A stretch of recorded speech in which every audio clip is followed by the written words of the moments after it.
Hello friends, आज का हमारा टॉपिक है होबेन-हॉय रिएक्शन। होबेन-हॉय रिएक्शन पढ़ने से पहले आपने गाटरमान रिएक्शन पढ़ी थी, तो इसकी जो मैकेनिज्म है वो सेम गाटरमान रिएक्शन के समान है। अंतर ये है कि होबेन-हॉय रिएक्शन में ये जो एल्किल साइनाइड है इसका यूज होता है, जबकि जो गाटरमान रिएक्शन थी वहाँ पे हमने किसका यूज किया था, अभिक्रमक के रूप में HCN का, हाइड्रोजन साइनाइड का। और यहाँ पे हम यूज कर रहे हैं एल्किल साइनाइड का। दूसरा, ये जो गाटरमान रिएक्शन है वो फिनोल के द्वारा दी जाती है, लेकिन जो होबेन-हॉय रिएक्शन है वो पॉलीहाइड्रोक्सी जो फिनोल है उनके द्वारा दी जाती है। जैसे रिसोर्सिनोल है, यानी हम कह सकते हैं वे पॉलीहाइड्रोक्सी फिनोल जिनमें जो हाइड्रोक्सिल समूह है वो एक दूसरे की कौन सी पोजीशन पे हो, मेटा पोजीशन पे हो, जैसे रिसोर्सिनोल।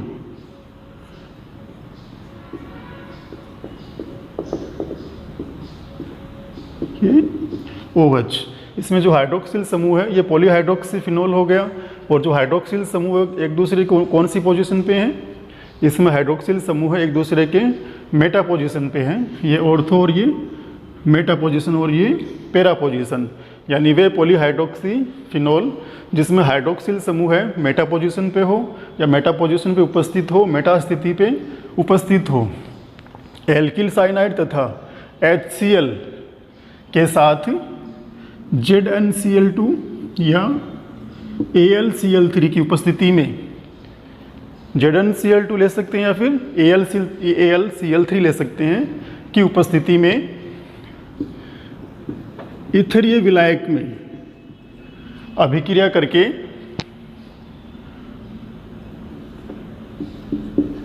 कीटेमिन hydrogen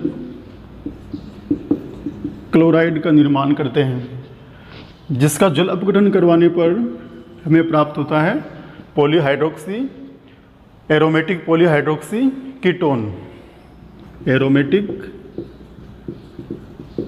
polyhydroxy ketone. तो इसकी परिभाषा एक बार दोबारा देखें हम, यानी वे पॉलीहाइड्रोक्सी फिनोल जिसमें हाइड्रोक्सिल समूह एक दूसरे के यानी OH समूह एक दूसरे के मेटा पोजीशन पे हो, CH3CN यानी एल्किल साइनाइड तथा HCl के साथ ZnCl2 या AlCl3 की उपस्थिति में हमारा जो विलायक वो क्या है, ईथर है, क्रिया करके कीटेमिन हाइड्रोजन क्लोराइड बनाते हैं, जिसका जल अपघटन होकर वो क्या प्राप्त होता है हमें, एरोमेटिक पॉलीहाइड्रोक्सी कीटोन। इसकी यदि हम साधारण या जो सामान्य रिएक्शन है वो देखें तो वो इस प्रकार से है।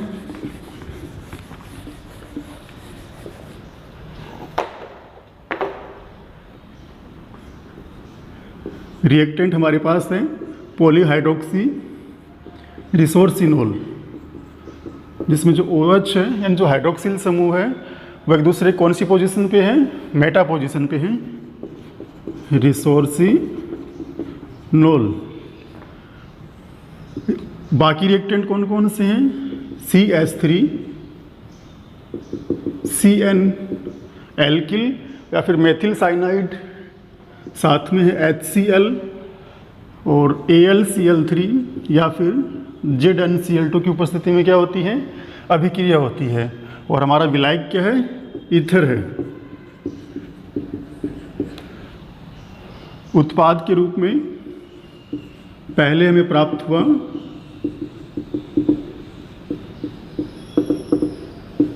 CH3 द्विबंध NH, ये HCl, पॉलीहाइड्रोक्सी कीटेमिन हाइड्रोक्लोराइड, कीटेमिन हाइड्रोक्लोराइड, जिसका हमने करवाया जल अपघटन, तो हमें प्राप्त हुआ पॉलीहाइड्रोक्सी एरोमेटिक कीटोन। ये OH, यहाँ पे C double bond O CH3, यानी हमारे पास अगर एल्किल समूह मेथिल है तो इसका IUPAC नाम हो गया। ये जो एसिल समूह है वहाँ पे हमने 1 नंबर दिया, 1 2 3 4 5 और 6, तो इसका IUPAC नाम हो गया 2,4-डाई hydroxy acetophenone 2,4 di hydroxy acetophenone. तो ये इसकी सामान्य रिएक्शन है होबेन-हॉय रिएक्शन की। लगभग वही प्रोसेस है जो गाटरमान रिएक्शन में होती है।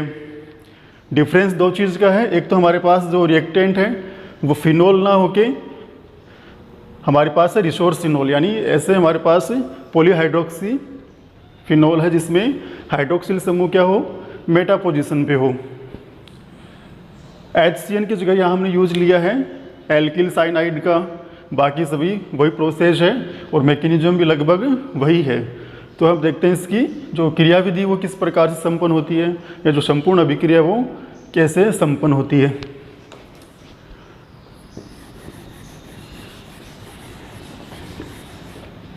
याद रखना, जो हमारा एसिल समूह है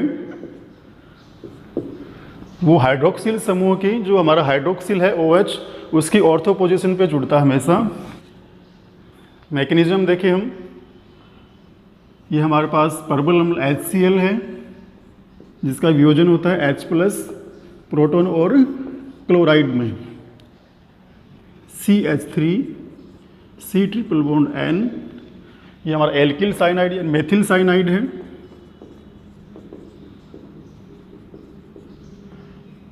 इसमें जो नाइट्रोजन है उसका जो लोन पेयर है वो कार्य कर रहा है नाभिक स्नेही अभिकर्मक के रूप में या नाभिक स्नेही के रूप में। ये अपने साथ जोड़ता है प्रोटॉन को, तो हमें प्राप्त हुआ CH3 C triple bond NH। चूँकि नाइट्रोजन के 4 बंध हो गए तो इस पर कौन सा आवेश आएगा, पॉजिटिव चार्ज। ये पढ़ा है, पता है हमें, नाइट्रोजन पे अगर 3 बंध या नाइट्रोजन 3 बंध बनाए तो उदासीन है, 2 बनाए तब उस पर कौन सा चार्ज है, नेगेटिव चार्ज है, और अगर वो 4 बंध बना ले तो उस पर है पॉजिटिव चार्ज।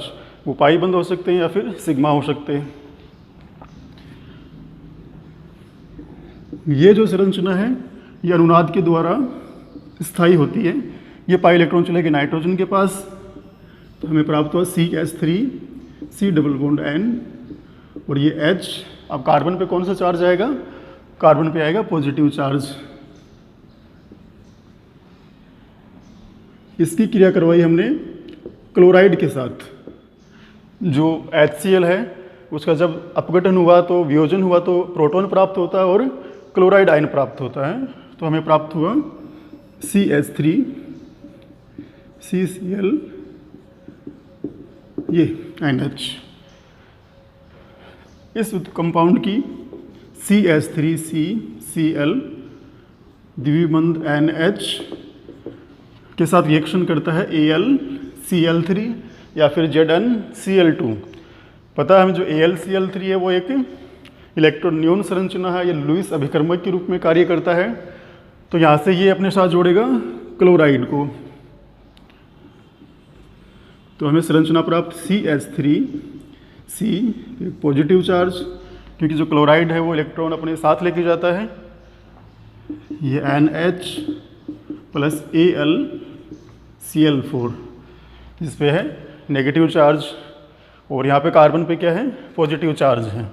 अब ये हमें प्राप्त हुआ हमारा इलेक्ट्रॉन स्नेही रिजेंट या अभिकर्मक। ये अटैक करेगा रिसोर्सिनोल के ऊपर।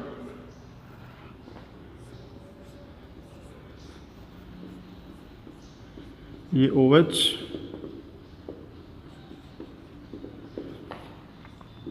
CH3 द्विबंध NH, और यहाँ पे कार्बन पे कौन सा चार्ज है, कार्बन पे है पॉजिटिव चार्ज। ऑक्सीजन के जो लोन पेयर हैं वो ऑक्सीजन और कार्बन के बीच में पाई बंध बनाते हैं, क्योंकि जो हाइड्रोक्सिल समूह है उसका कौन सा प्रभाव होता है, उसका होता है पॉजिटिव M इफेक्ट, यानी अनुनादी प्रभाव। यानी इसमें क्या होता है, इलेक्ट्रॉन जो घनत्व है वो बेंजीन रिंग या एरोमेटिक रिंग में बढ़ता है, तो जो इलेक्ट्रॉन से नहीं प्रतिस्थापन अभिक्रिया होगी वो आसानी से संपन्न होती है। तो ये पाई इलेक्ट्रॉन आ गए यहाँ पे, और ये जो पाई बंध बनाते हैं पाई इलेक्ट्रॉन, इसके साथ सिग्मा बंध।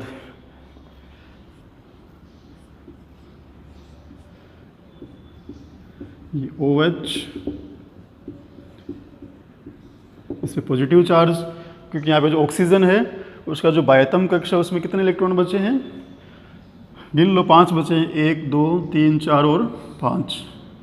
यहाँ पे H, ये C, द्विबंध NH और ये CH3।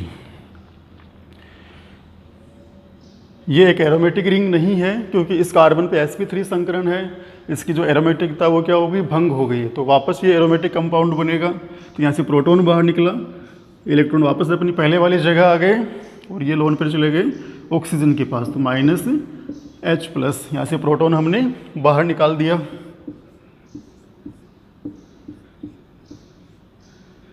CH3, द्विबंध NH, ये OH और ये OH।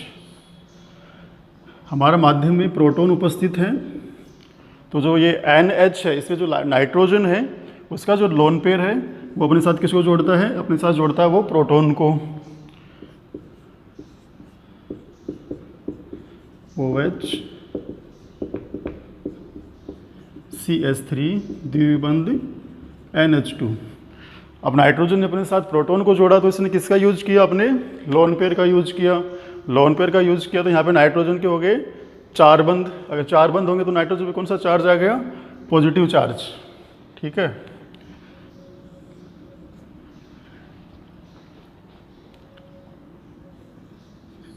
जो कार्बन और नाइट्रोजन के बीच में जो पाई बंध थे वो चले गए नाइट्रोजन के पास। तो अभी पॉजिटिव चार्ज किस पे आ जाएगा, कार्बन के ऊपर। ये OH, CH3, कार्बन पे पॉजिटिव चार्ज और ये NH2। ये जो H2 अणु है वो इस H2 अणु में जो ऑक्सीजन है उसके पास लोन पेयर हैं। इससे आवश्यकता है नाभिक स्नेही की, इसे नाभिक की आवश्यकता है। तो ये जुड़ेगा इस कार्बन के साथ। तो हमें प्राप्त हुआ ये वाला प्रोडक्ट CH3, ये OH2। और यहाँ पे ऑक्सीजन पे अभी कौन सा चार्ज है, पॉजिटिव चार्ज है, क्योंकि जो बंध बनाया है वो किसने बनाया है, ऑक्सीजन ने, अपने लोन पेयर का यूज करके। यहाँ पे हो गया NH2, ये OH और ये OH। यहाँ से यदि हम अमोनिया बाहर निकाल दें, यानी यहाँ से तो निकले प्रोटॉन बाहर और यहाँ से निकले NH2 minus NH2 minus NH3, C double bond O, यहाँ पे द्विबंध और ये OH। ऑक्सीजन पे क्या है, पॉजिटिव चार्ज है। ये हमारा OH और ये OH। चूँकि यहाँ पे ऑक्सीजन पे पॉजिटिव चार्ज है, यदि यहाँ से ये दोबारा प्रोटॉन बाहर निकले और ये इलेक्ट्रॉन किसके पास आ गए, ऑक्सीजन के पास। सॉरी, यहाँ पे हमारा है मेथिल समूह है, CH3 है, यहाँ पे डबल बॉन्ड O नहीं है। माइनस H+, प्रोटॉन बाहर निकला, ऑक्सीजन को इलेक्ट्रॉन देके जाएगा तो ऑक्सीजन यहाँ पे क्या होगी, उदासीन। ये OH, C double bond O, CH3 और यहाँ पर भी ये OH। तो ये हमारा जो मुख्य उत्पाद वो प्राप्त हुआ, इसका नाम हो गया 2,4-डाई हाइड्रोक्सी एसिटोफिनोन। 2,4-डाई हाइड्रोक्सी एसिटोफिनोन। तो ये हमारा होबन-हुई रिएक्शन है।